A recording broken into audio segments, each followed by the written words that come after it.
I suspect quite a lot of you have actually managed to 6 continents.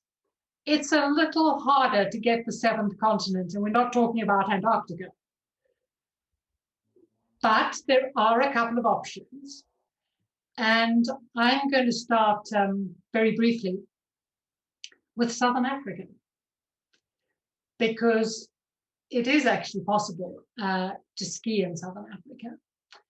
And in fact, that's where I started. I'm South African. And I went to university in Johannesburg. And we have a ski club at the university. And my first ski trip was to Lesotho. So on that map, that's South Africa. And Lesotho is inside South Africa. It's the very small hole in the donut. And there is this giant inland plateau. And in fact, our mountain ranges effectively run around the edge of this giant plateau. Our mountains do go up to 3,400 meters. So you'd think that, somewhere in there was some reasonable potential to ski. Well, this is what it was like this must have been 1987. My first ever ski trip, driving into Lesotho with our little city cars from Johannesburg. This is the snowfield, no facilities at all. We brought in a generator on the back of one of the trucks and put in our own stakes and ran a line. No grooming, no runs. None of us owned our own gear, so the club had second-hand gear. So we're probably on gear from the late 60s, the early 70s at this point. So, yes, good adventure, but tricky skiing. And yeah, that's me on my very first day of skiing. So 35 years later, what is available? Well, you've probably heard that there are 2 ski resorts down there, one in South Africa and one in Lesotho. And it kind of seems realistic that at the very least you ought to be able to day tour out of the ski resorts. Surely it's worth it, just giving it a go. Well, those are the 2 ski resorts. The lower one is Tiffendale in South Africa, little purple stars. The upper one is Afri-Ski in Lesotho. Now, South Africa is a big country. And these places are not close to the cities. So if you take Tiffendale, the South African one, it's a 9-hour drive from Johannesburg. It's a 13-hour drive from Cape Town. Even Port Elizabeth, Durban, it's still 7.5 hours of driving to get there. None of this is super convenient. Lesotho is even harder because there are only a handful of places where you can cross the border into Lesotho. Nevertheless, if you go and have a look at the websites, you end up with 2 decent little ski resorts. This is the South African one, Tiffendale, and this is the Lesotho one, Afri-Ski. And if you go onto Google and look for photographs, you will find photographs of snow. They do still occasionally have decent snowstorms. But it doesn't last. And if you get away from kind of the snow-stoked photos and the publicity photos, this is what it actually looks like. That's the South African resort, Tiffendale. There are 2 runs, a blue one and a bluish red one, and that's it. And it's being kept going by snow machines. So no, you can't go and ski tour out of the resort unless you are incredibly lucky about when you are there. And if you think the South African one looks sad, that's the Lesotho one. There's 1 run. So yeah, the bottom answer is don't bother. Even if you live in South Africa, I'm not sure it's worth bothering. That being said, you might occasionally have come across photographs of people skiing near Cape Town. And there is one more funny little place. And it is that red dot, the red star down near Cape Town. And that's Matruisburg. So that's in the big range of mountains inland from Cape Town. And this is a funny little place. It's a private ski resort. It's owned by the Ski Club of South Africa, which has existed since 1930. And they've got their own funny little ski hut there. And they put up their own sort of, I don't know, do-it-yourself lift system when there's a little bit of snow. But you can't go here as a member of the public. You've got to get invited in through somebody in the ski club. And effectively, all that's going on here is Matruisburg is this big mountain very close to the main road from Cape Town going north towards Johannesburg. So it's easy to get to when it snows. And any photographs and video you've seen, people are just hiking up the slope and skiing back down again. So maybe if you're going to live in Cape Town for a while, maybe pack your skis and take advantage of a 48 hours worth of snowstorm. But beyond that, yeah, no. So let's move on to places that actually have slightly better snow. So I'm going to pass over to Declan. Now, Declan is actually the vice president of the club and an active, long-standing member, a passionate ski tourer, has traveled all over the world. And he's going to take over to talk about what you might be able to do in the north of Africa. Hi, everyone, and thanks, Cathy. And so, yes, from the Drakensberg, the mountains of Lesotho, 4,500 miles north, we're going to go to the High Atlas. Okay. So, I just wanted to tell you the story and give you the flavor of a very enjoyable Eagle Ski Club tour to the High Atlas of Morocco. This was 2018, 16th to the 27th of February, to be precise. Now, I'm not pretending to be able to give you an authoritative guide to ski touring in North Africa. And indeed, on this tour, I was just a passenger. The tour originated with ideas from Andy Hislop, and the tour itself was organized and led by Dave Smith. So, just for orientation, Morocco, you might think sand, camel, desert, but of course the High Atlas mountains stretching from the Atlantic Ocean to the border with Algeria in the east are North Africa's premier trekking destination. And subject to snow conditions in a good winter, they offer good winter mountaineering and many ski touring possibilities. 2018, when we were there, was a good snow year across the European Alps. And likewise, Morocco had the best snow cover for 15 years. There's been several ESC tours to Morocco in the past, mainly to the Toubkal Massif, though a previous ESC party did attempt to visit the same region we went to, unfortunately in a poor snow year, and they had an enjoyable week trekking. So, just to orientate, this is the Toubkal region.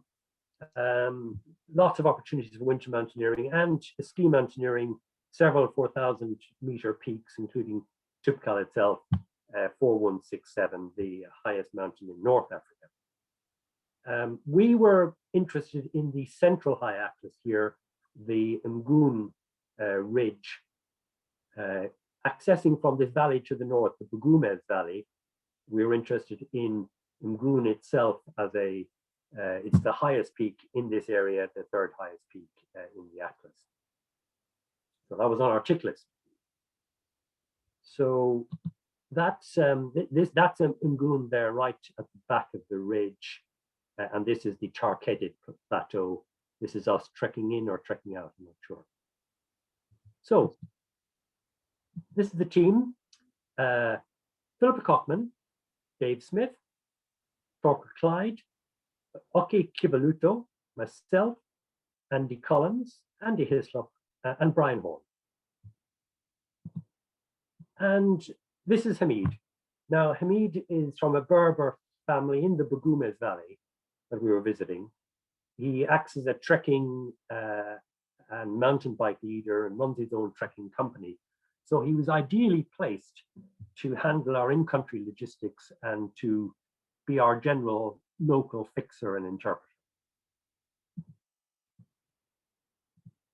It's a 5-hour drive east from Marrakesh. We stopped off for some sightseeing on the way, but a 5-hour drive up into the High Atlas and emerging snow cover.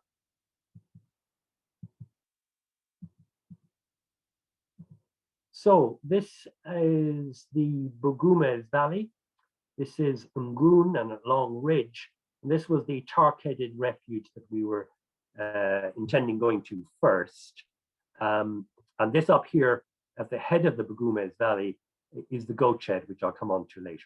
But we drove in as far as this village of Agouti, where we met mules and muleteers who sorted out our provisions and skis.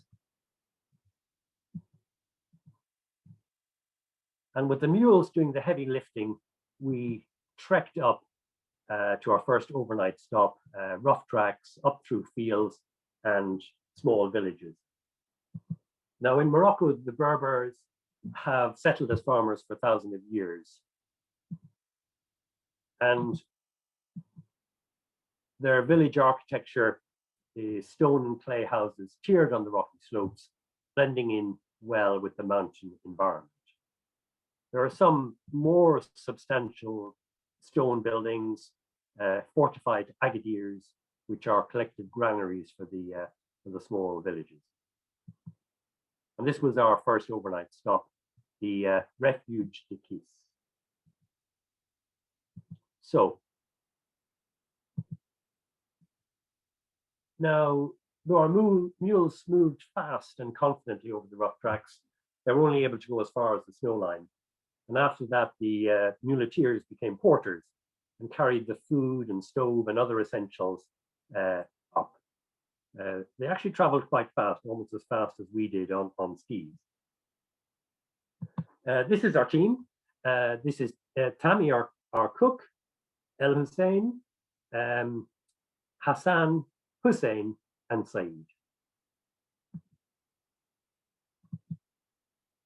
We skinned up to this pass, to the Antarctic, 3,450 meters. And as you can see, the snow cover is really on the northern facing slopes, patchy and bare on the southern slopes. It was quite tiring.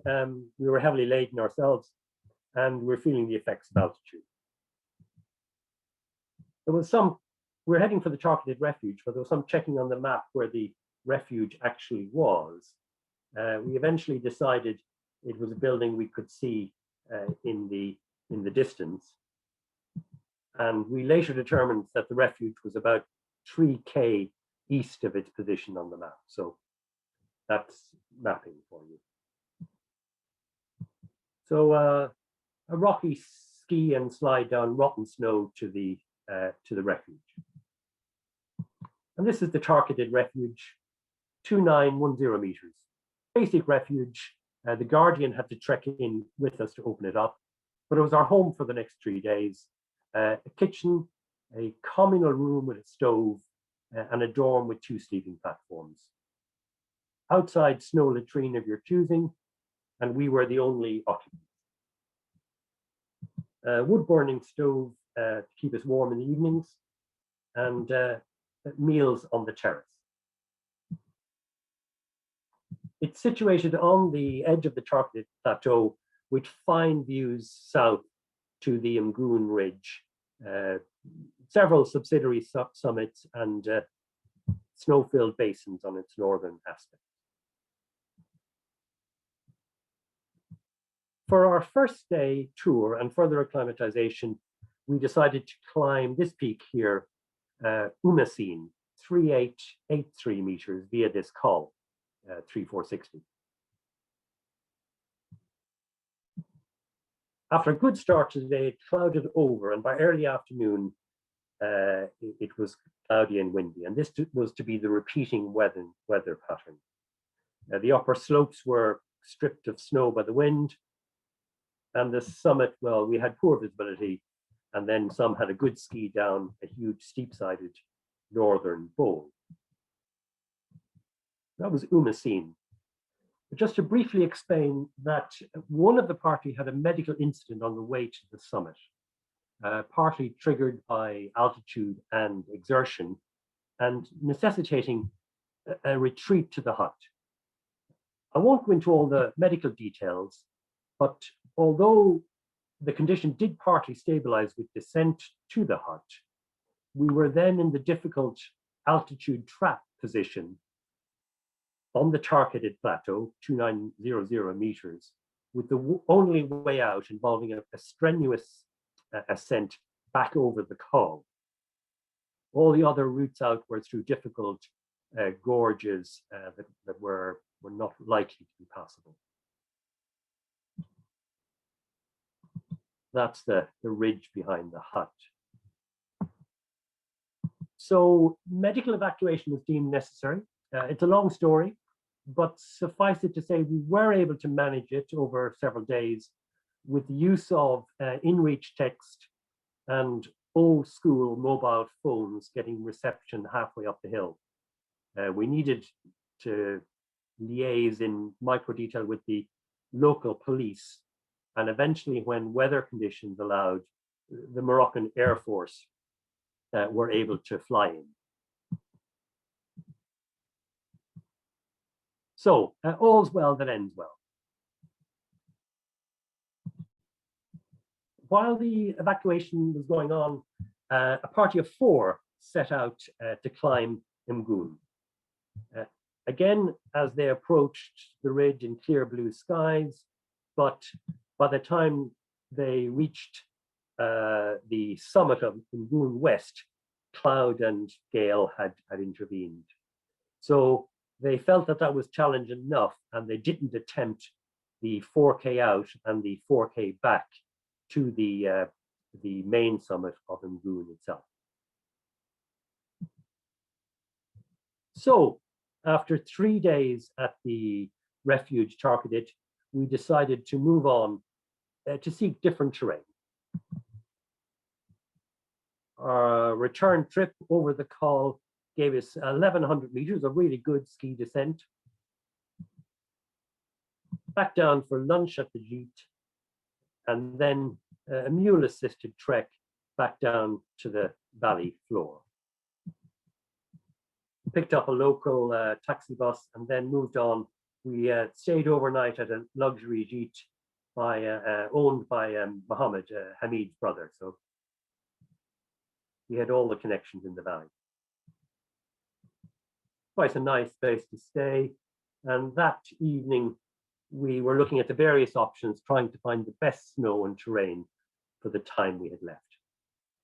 We decided to move on up to the end of the Buchanans Valley, where Hamid could get the mules up high, and where he described a goat shed where we could camp, and that there were several options there with north-facing bowls holding lots of local snow.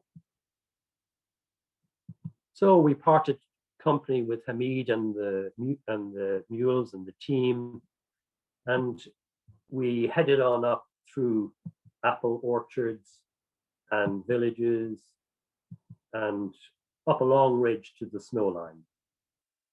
And this is us skinning up in the morning sunshine just above a village of Erdene. At the village, 2 boys begun to shadow us, and the oldest, Ibrahim, was keen to demonstrate his skiing on improvised skis. So 3 plastic plumbing pipes wired together with wire toe pieces. Very effective, and he was quite fearless. So above the tree line, we skinned on to an unnamed summit, from which we had a really good ski descent into this bowl and onto this very even slope, 30 to 35 degrees. So despite being 31 degrees north of the equator, there was some good snow and maybe some half-decent skiing. As we skied across this frozen lake, or more or less a marsh really, we could see the goat shed in the distance. Actually, the goat shed turned out to be a substantial two-story abandoned refuge. Now, it was very derelict with graffiti and burnt out debris downstairs, but upstairs, Hamid and team had cleaned out a big room to pitch tents. Initially, it was not very appealing, and it looked like a scene from some post-apocalyptic movie. But with some tidying up for a kitchen in one corner and some mats and rugs in the other corner and some candles, Hamid and team eventually almost created a boutique hotel effect.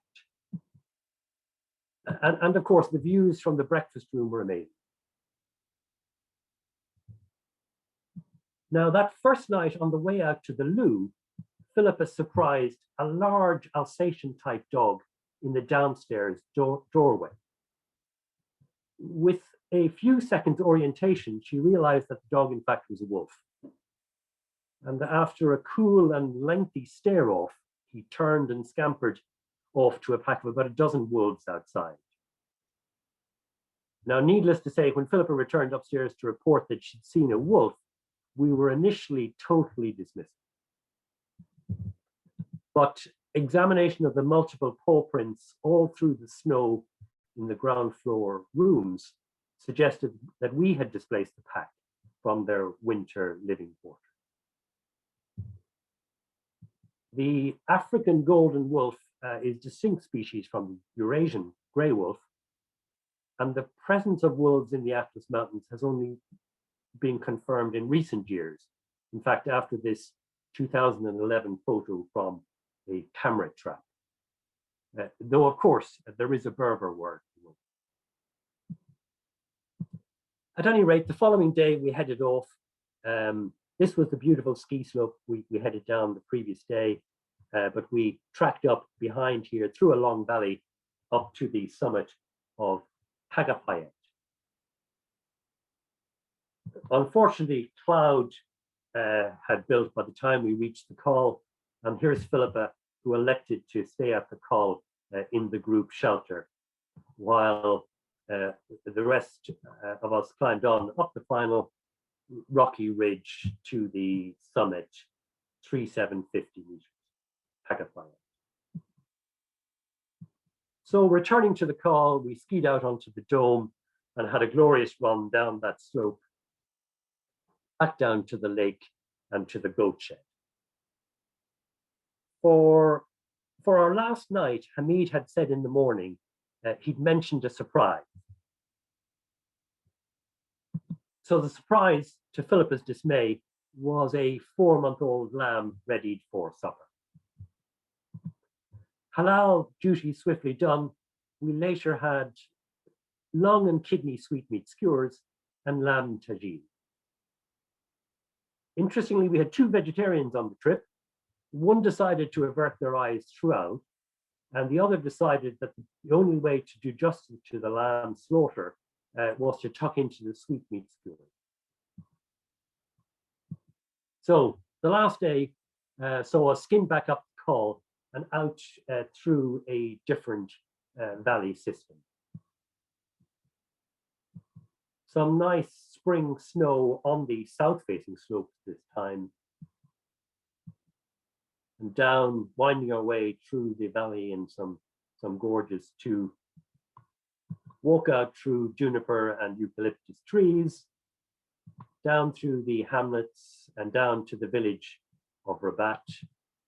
Here's Torquil demonstrating football skills in ski boots with the local kids. And so we picked up some local transport and began the journey home, with a few more celebratory meals and some lessons in Berber dancing. So we've been very fortunate with the snow. We had a great week's ski touring. For the most part, we met no other skiers or tourists in the mountains. And the area has much to offer, you know, an exploratory skier with a sense of adventure. As always, the journey is more important than the destination.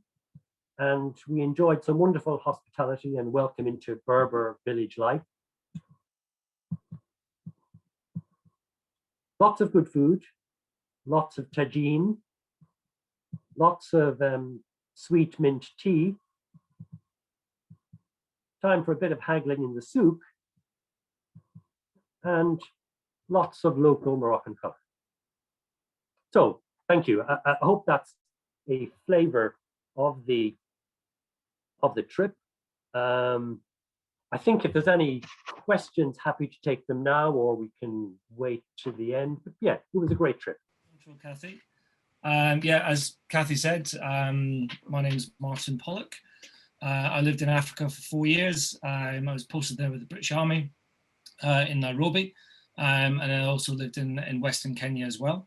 And in 2017, I climbed and snowboarded, skied, whatever you want to call it, Mount Kenya. And then the following year, again in May 2018, I did the same in the Rwenzori. So Cathy's obviously talked about South Africa. Declan's talked about Morocco. If you can see my mouse, can you see my mouse? Is it moving? Yes, you can. Yeah. So there are only 3 places in East Africa that you can ski, 3 individual mountains. So Kenya, let's get rid of this. So Kenya, there's Mount Kenya. In Uganda, just on the border between Uganda and DRC, is the Rwenzori mountain range. Although it's a range, it's 4 or 5 different peaks on one massive. So really, as one place, and only really one part of that range that you can ski. And then there's also Tanzania as well, with Kilimanjaro, obviously. Now, I didn't climb or ski in Kilimanjaro. The Tanzanian government, although there's plenty of snow on Kilimanjaro, the Tanzanian government has had a ban on any skiing particularly, but any kind of pleasure sports on the mountain since really, I think, the 80s or 90s.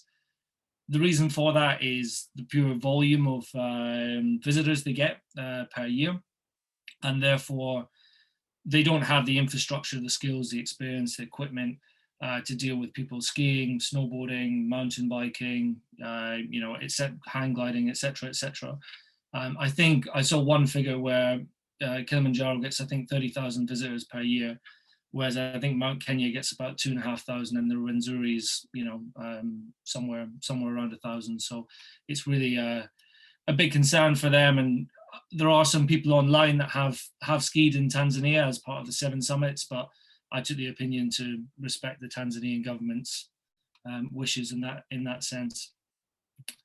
I think if anyone's sat at home thinking, you know, I've not heard of East Africa as a skiing destination, you know, maybe this could be something as a ski tour.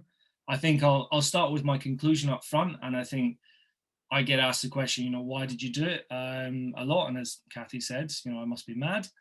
And you know, it boils down to 3 things really. You know, situation, I happened to be living in Nairobi. You know, I knew I was going to be there for several years, and I'd grown up skiing. I'm from Oban on the west coast of Scotland, so I grew up skiing Nevis Range in Glencoe as a child, skiing, telemarking, and then moved on to snowboarding, and more recently, almost all snowboarding. So I really had a passion for snow, but found myself in East Africa for 4 years. And when I was leaving, I did some Googling and realized there was some potential of some glaciers. So I thought I might as well, you know, put my equipment into the container and see what happens. The second point is environment. I think the picture there is the Lewis Glacier, and that's on Mount Kenya. That was in 2017. It's retreated even since then, and that's the only real possibility for skiing on Mount Kenya. I would say the next 5 or 10 years it'll be impossible to ski there, and probably estimates put it in the next 20 years that there will be no snow and ice on Mount Kenya, and the same with Rwenzori as well. And then the third point is really a sense of adventure. You know, I think I missed out on being the first person to snowboard on Mount Kenya by, I think, a year. And I missed out on Rwenzori by roughly the same amount of time, but still, you know, a great thing to be able to say that you've, you know, a very exotic place to say you've been able to ski and snowboard. Kenya, so Mount Kenya, it's a freestanding extinct volcano, just over 5,000 meters in height. It's 3 main peaks, Nelly, Batian, and then slightly smaller is the Walker's Peak, it's called, is Lenana. And it's roughly, or for me, it was a 5-day trip up and down, 3.5 days up and 1.5 days down to the bottom. What's really interesting about Mount Kenya, so as you can see Mount Kenya in the middle here, it's about 4.5 hours drive from Nairobi. And obviously if you're coming in, if you are going to climb Mount Kenya, or you do decide to take inspiration and try and ski Mount Kenya before it's all gone, then you will come in through Nairobi, obviously, and then it's a 4.5 hour drive up to the town of Nanuki. You'll notice Nanuki is right on the equator, so 0 degrees. And Mount Kenya, I checked on Google Earth earlier, and the Lewis Glacier is somewhere around 12 miles from the equator. And that's the closest you can ski to the equator anywhere in the world, which is a really interesting fact. This is just south of, this is just as you come into the town of Nanuki itself. So it's a small tourist attraction on the equator sign. I thought I'd get out for a photo opportunity with my skis. And you can just see at the base of the sign, there's 2 jugs and 2 water funnels as well. And it's a local tourist attraction. So they take the jugs and you walk, 50 feet north of the equator sign, and they pour some water through the jug and you can see it spinning clockwise. And then you do the same south of the sign and you can see it spinning anti-clockwise. Which I never thought would be possible so close to the, I didn't think it would be that much of a difference, but I've seen it a couple of times and it seems to be. The routes itself, there's several routes that you can take for Mount Kenya. Sorry. I'd say the town of Nanuki is here. I took the Cinnamon route, so Cinnamon Gate around here. Came up through, it says Shipton's camp here, but it's actually Old Moses camp at 3,340, up through the Makindo Valley, and then where it says Old Moses is actually Shipton's camp. I don't know why that's the wrong way around. Up to Point Lenana, and then the Lewis Glacier, and then down the Chogoria route and out through Chogoria. I'd highly recommend, if you are going to climb or ski in Mount Kenya, that you do take a different route back down. Chogoria actually makes it quite difficult to get back to Nairobi. It's quite a bit further and it's a harder route to drive. However, the landscape is so fundamentally different from one side of the mountain to the next. And you'll see in some of the photographs what I mean. So it's a real, it makes it a really, really interesting climb to go up one side and come down the other.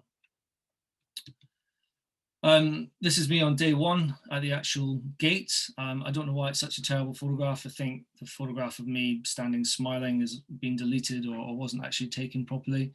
And then you can just see the peak of Mount Kenya in the background with a little glint of white from some of the glaciers. So the gate is around 2,600 meters above sea level. and then going straight up to Point Lenana, which is 4,985 meters above sea level. This is the group I went with, a couple of friends from work, and the first part of the route is very much it's tarmac for a couple of miles, and it's day one of the climb. So we've just driven up from Nairobi, 4.5 hours. So it's very much a soft landing into the climb, if you like. So it's only 2 or 3 hours climb up to Old Moses Camp. And so this is just looking from the actual camp building itself, and you can see the peak in the background again, getting slightly bigger. East African alpine mountains are really famous for the grades in vegetation as you climb. It's not so pronounced on Mount Kenya, but you'll definitely see it with the Rwenzori. But you tend to have a forest jungle band around the base of the mountain. And then around about 2,500 meters, you get a bamboo forest that runs for about 800 or 900 meters. And then you get into heathland with lobelias and ground cells, and then into rock and ice as you go higher up. This is the Makinda Valley. So this would have been day 2, climbing up through the Makinda Valley. And you can see the various ground cells. So these plants are unique to East Africa. They're only found in Mount Kenya, Kilimanjaro, Rwenzori, Mount Elgon, the Aberdares, and a few other high altitudes locations in East Africa. And they kind of resemble giant pineapples. Some of them, so they look like trees from here, but I think I've got a couple of other photographs of them as well. Here's some. So yeah, they look like giant pineapples on stilts. Quite incredible to walk among. And then you can see the peak of Nelian and Batian in the background. This is Shipton's camp, which is I think 4,200 meters above sea level. It's actually pretty good. It's got its own, got a decent fireplace and lots of bunk beds and cooking facilities, etc. So we were a group of 4, and we had about 5 or 6 porters. We had 1 guide and a couple of chefs with us as well. So we're really well taken care of while we were there. And it's very much Mount Kenya and Rwenzori to some extent. It's very much a tourist route. So there's a lot of people doing it every year. So it's very well versed in terms of in terms of the package that they put together. So you really don't have to worry about too much administration from your own side. And if you want, you can literally carry nothing on your backs, and a lot of people do. So this is looking from Shipton's camp up towards Batian and Nelian. So that's us heading off on our 3rd day of the trip up to the top hut before we reach the snow and ice. We didn't see much wildlife, so you do get lions, leopards, elephants, giraffes on Mount Kenya, but they are quite elusive. So we didn't see much. We did see a lot of rock hyraxes, particularly around Shipton's camp. If anyone's not familiar with the rock hyrax, it looks almost like a giant rat. They're kind of friendly rodents. They're almost tame, or certainly these ones were.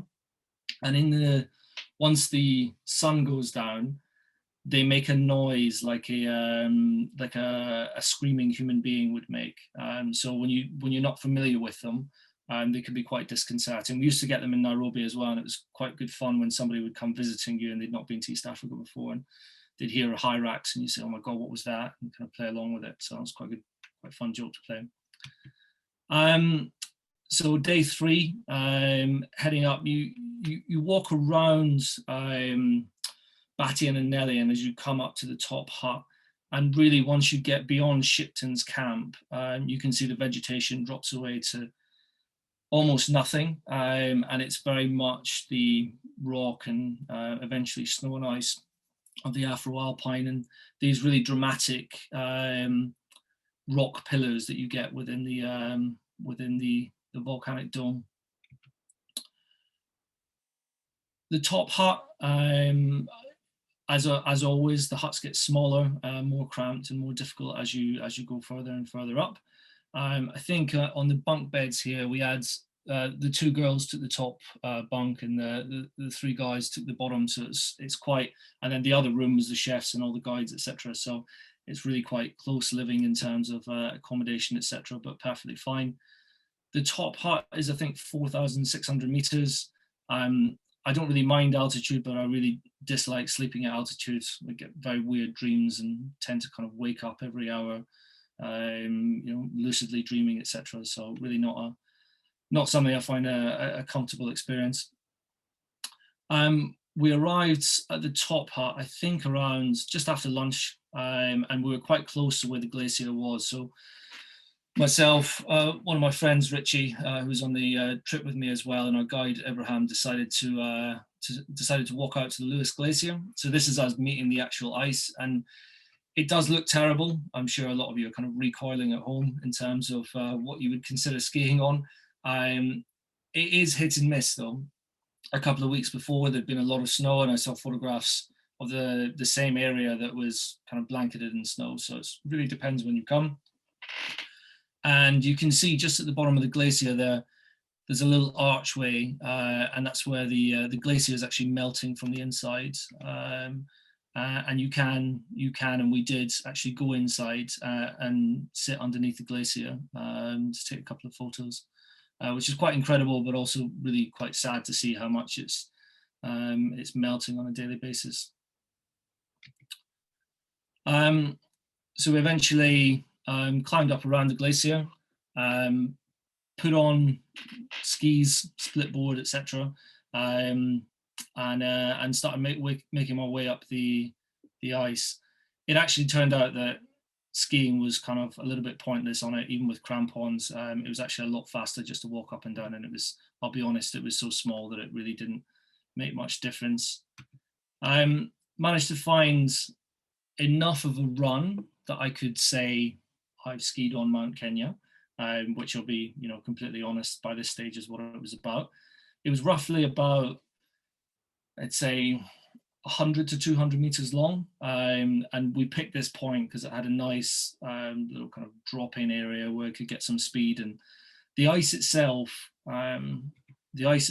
has had a lot of, not crevasses, but there was areas where there was sinks in the snow, and then it had frozen over the top, so that you would, when walking or even snowboarding, you would break the ice every once in a while, and there'd be a small pool there. So really not ideal conditions, but we managed to find an area that was safe enough, and that the guide was happy with, and I was happy with as well. I think Mount Kenya is definitely has more casualty evacuation options than Rwenzori, but it was still very much in my mind that, it's here to do something fun and, and enjoy myself. But at the same time, I didn't want to put myself and also my guide and the other people I was with at risk as well. So it was very much a case of trying to take safety into consideration as much as possible to make sure it was a happy end of the day. And you can see from the bottom right photograph, I did manage to get a bit of speed up and get a bit of a turn in the end, although it was a very, very, very short run. I think Tiffindale or Afri-Ski would probably be a better bet if you really do want to ski in Africa rather than Mount Kenya. Given that it wasn't the best skiing for myself, I asked Abraham if he fancied having a go at snowboarding. His face lit up immediately when I suggested it. He said he'd seen it on TV and on YouTube, etc., but he'd never seen anyone ski on Mount Kenya before, although it has been done over the years. He'd never seen anyone, and he was delighted to give it a go. So I got him, got the boots on, and got him in the snowboards. Managed to do some kind of side slipping and a bit of falling leaf down the glacier itself, and yeah, he had an absolute great time doing it, and a really nice thing to do. Cause just thinking in terms of when that opportunity would come along for him again in the future.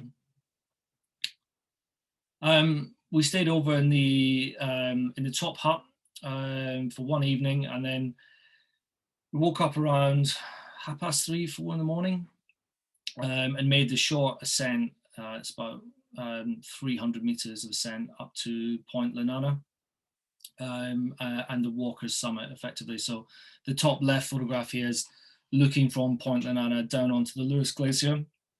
And then the photograph really doesn't do it justice, either does the one in the bottom right, but Batian and Nelian are just, you know, a sheer rock face effectively, you know, very technical climbing, and a great route from there. And then the bottom left is obviously us at the summit. When you're at the summit, you can see, you know, Mount Longonot, the Aberdares, you can see all across Lake Naivasha and other locations in Kenya. And then you can also see across to, you can see Kilimanjaro in the distance as well on a clear day. As I said, we went down a different route, which was, you know, really actually one of the best parts of the trip. We did it in one day, so it was really quite exhausting. So we'd woken up in the Elena hut, climbed to the summit at nearly 5,000 meters, and then we came all the way down to, I think, just over 2,000 meters in that one day. So it was a really long day from 4 a.m. to kind of 5 p.m. when we got back to the Chogoria gate. But as you can see from the photographs, the Chogoria route back down, you know, is absolutely breathtaking in terms of a route to come back down the mountain.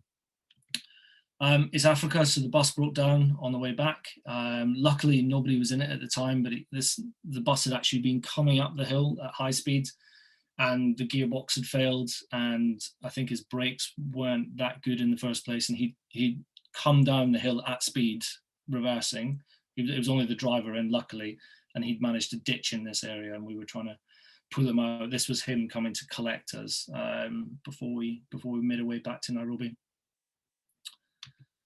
And I just put this in as a quick point on, you know, the environmental impact and what's happening. So obviously the photographs we saw, the Lewis Glacier is tiny.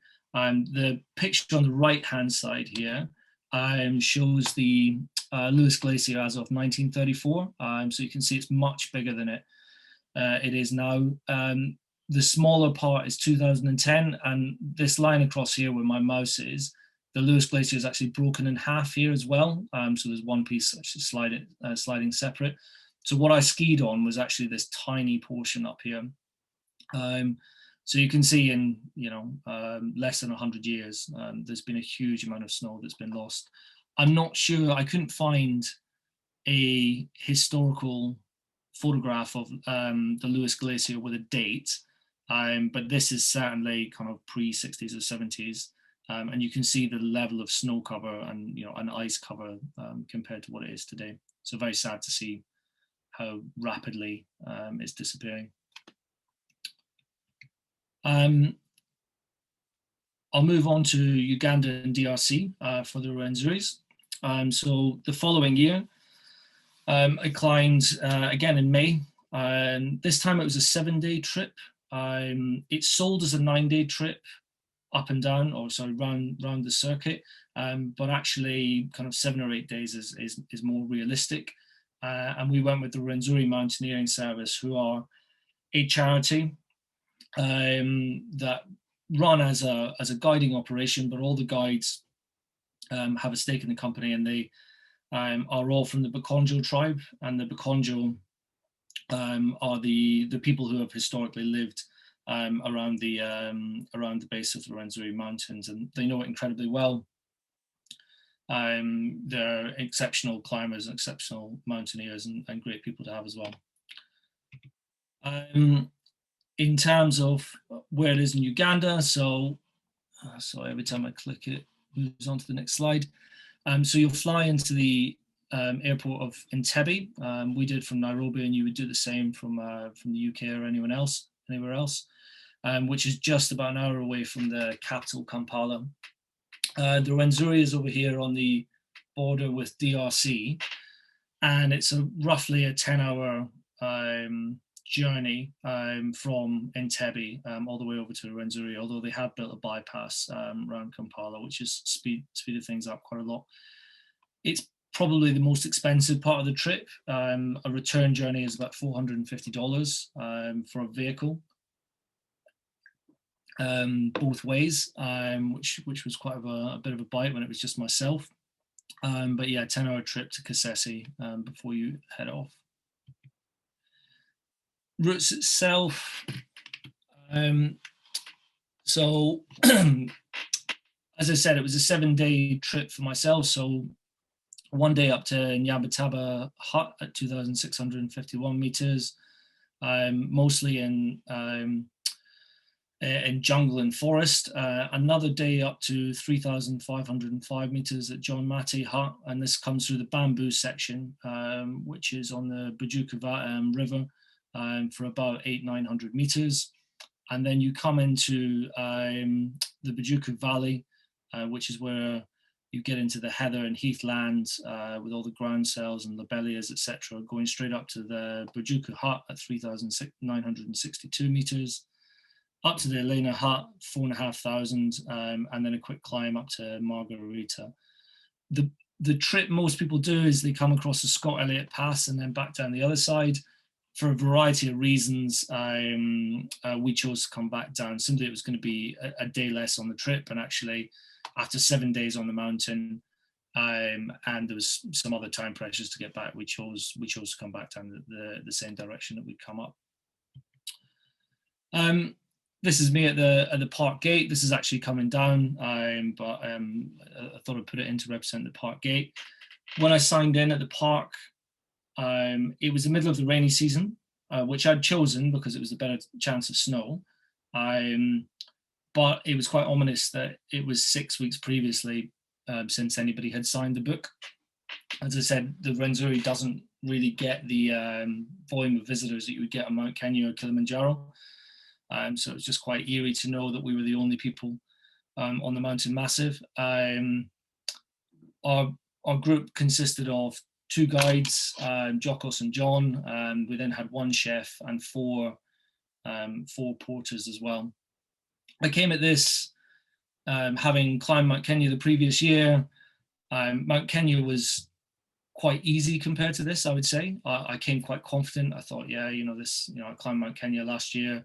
I can climb the Rwenzori and ski there, and that'll be fine. But the Rwenzori pretty quickly put me in my place, if I'm completely honest. It's a lot bigger, not necessarily in height terms, but in terms of distances. It's a lot harder. There is real tropical jungle here. It translates in the Bakonjo language. Rwenzori means rainmaker, and it is incredibly wet. So with that rainfall and also the rocks and tree roots, it makes it incredibly hard going. From the outset, effectively. I remember on day 1. My guide said, we've got a pair of Wellington boots for you. And I just bought a pair of Scarpa climbing boots that were marketed that they were specifically for temperate climates, and they were really good for, warm weather boots, effectively. I spent about £200 on them, and I thought, there's no way that I'm buying $5 Wellington boots. And that was probably the biggest mistake I'd made, because actually, I'm not sure exactly what it was, but a softer rubber compound on the soles, the ability for the sole to actually flex, I'm not sure, but the Wellington boots were absolutely perfect, and the guides, porters, everyone else, was able to walk across everything perfectly fine, whereas my boots were sliding all over the place and completely useless. So a lesson in expensive doesn't mean better, hard learned. The trip up to Nyabataba, as I said, it's really dense forest. There is a good path cut, but pretty quickly beyond Nyabataba, it gets really quite steep. A lot of staircases that have been put in, hanging metal staircases. A lot of climbing over rocks, which I really just wasn't prepared for, or I didn't think I would encounter, having had the nice path of Mount Kenya previously. A lot of boulders on the path that you physically have to climb over, hands and knees, etc. And because there's so much rainfall and they're so wet, they're just incredibly slippy. Unfortunately, I don't have any good photographs of the bamboo section, but it is literally a carpet of bamboo as far as the eye can see for about 800 meters of ascent. Again, the ground cells and lobelias that are native only to East Africa. This is the Bujuku Valley that we're coming into, and you can see there's a walkway down the middle. This in itself was quite slippery because it was the rainy season, and it was actually really quite difficult to walk across, but a godsend nonetheless, because it looks like it's hard ground on either side, but it's actually waist deep bog everywhere. And the guides assured me that before they put these, or before these were put in, it was a far harder climb, and there was an extra 2 days on the trip to try and get around all of these bogs and make your way up the mountain.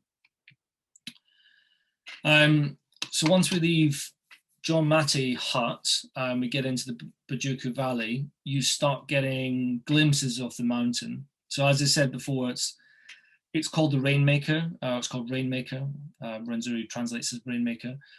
It's very rare that you get a glimpse of the summit. So I was incredibly lucky to get 2 or 3 days of good weather for the climb that we did. So this is the Bujuku Valley, and then at the top here, just where it's white, and so it's a little bit difficult to see, is the Margarita Glacier, and then its point Margarita up here is the highest point at 5,199 meters on the Rwenzori. Another photo of Point Margarita, and you can see just the incredible landscape. The glacier here has retreated a huge amount in the last even 10 years. I was saying to Cathy before we came on the call, when you get up to the ice, there are ladders that you climb up to get onto the ice, and 200-300 meters before the ice, there are hanging ladders that are hanging off cliff faces going to nowhere, because they were where the ice was 10 or 15 years ago, where the glacier has retreated. So you can see that you can almost walk that journey of the ice back up the mountain. So this is the Bujuku Hut. Actually pretty good facilities. This hut in front is the cooking shed, etc. And then you can see a little veranda, and there's it's actually not a bad hut behind for staying in. Decent bunk beds and basic facilities, but exactly what you need when you're on a climbing trip like this. As I said, it's a range rather than a singular mountain. So this is climbing up to the Elena Hut. So behind me is where the actual where the peak of the Rwenzori is. And this, I think, is looking out towards, it's either Mount Speck or Mount Baker, but you can see there's a couple of other glaciers there as well. This used to be covered complete in glacier all the way down to here as well. But again, the retreat. Once you get up onto the top of the Elena Hut, so the Elena Hut is just down here. You can see these green buildings. We're getting out of the heather zone and into the rock, snow and ice of the Afro-Alpine. You can see a couple of glaciers around as we do. We had one night in the Elena Hut. It's more like a large garden shed than a hut. It's just a bit of wriggly tin really, and enough space to sleep. And again, another uncomfortable night at 4,600 meters above sea level. I think this must be the 4th day by now, we finally reached the snow and ice. So it's Jokos, my guide, in front of me, and this is the Margarita Glacier. It had a nice little layer of fresh snow, but unfortunately the Margarita Glacier, it just wasn't possible to ski on. From the photos you saw previously, the exposure that was below the glacier was just far too much. So we decided we were going to climb up the Margarita Glacier, go to the peak, and then come down and ski on the Stanley Glacier instead. So that's us at the Margarita Peak, and the view from the top is just absolutely spectacular. So if you can see my mouse, down to the west here is the Congo Basin, and looking over into the jungles of eastern DRC. And then over to the east, you could just make out Lake Victoria and into Uganda. When we arrived at the top, not my guides, but there was some other groups that had arrived at the same time as us. And a lot of the guides and porters were having their photograph taken on the top at this sign. And there was another Australian man that I'd met on the group.